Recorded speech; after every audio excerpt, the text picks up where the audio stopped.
এই তো হ্যাঁ, দেখা দেখা কি হয়েছে। আমরা স্যার এখানে ডিসক্রাইব করছি এক্সোপ্ল্যানেটের অ্যানাটমি।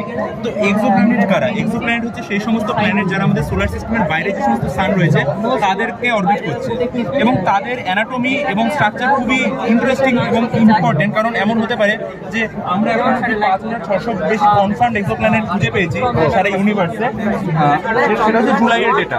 তো এর মধ্যে অনেক প্ল্যানেট রয়েছে যাদের স্ট্রাকচার অ্যাটমসফিয়ার আমাদের আর্থের সাথে ম্যাচ করে যায়, তো সেখানে প্রাণের অস্তিত্ব থাকতে পারে। They can be in the habitable zone.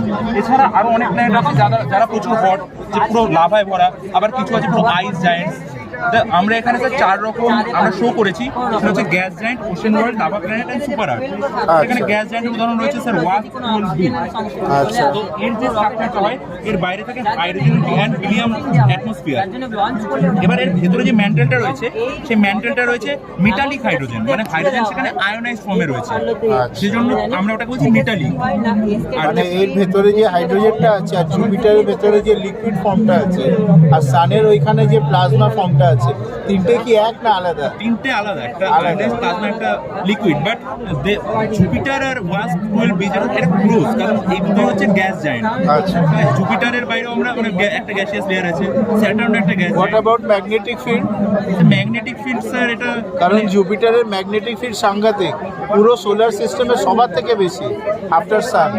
ওকে, মানে আমি তোমাদের জাস্ট একটা কথার কথা বলছি, ইউ আর ওটা দেখা যায় না, but that is also there. কারণ এই যে ভেতরে আছে, হলো এটা, এই যে ভেতরে আছে এইখানে কোনো মেকানিজম হচ্ছে যার জন্য হয়তো ম্যাগনেটিক ফিল্ড জেনারেট করছে, ঠিক আছে?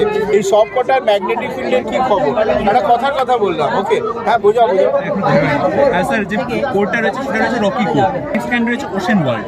ওশেন ওয়ার্ল্ড, হ্যাঁ দেখো, যেমন নামটাই সাজেস্ট করছে, it's a world that is filled with ocean. তো এর যে সারফেস রয়েছে, সেই সারফেসটা সাধারণত জল থাকে, বাট যদি তার সানের চেয়ে ডিস্টেন্স অনেক বেশি হয়, যার ফলে টেম্পারেচারটা ড্রপ করে, তখন সেই সারফেসটা হয়ে যায় আইস সারফেস।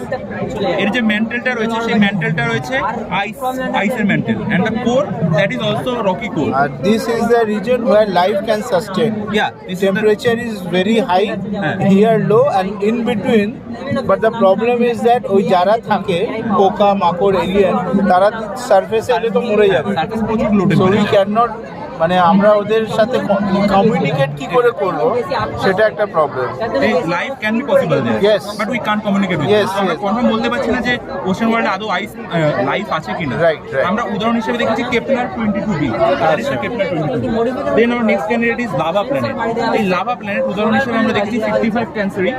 তো এরা তাদের সানের এতটাই ক্লোজ থাকে যে এত হাই টেম্পারেচার সারফেসটা পুরো লাভা ফর্মে রয়েছে।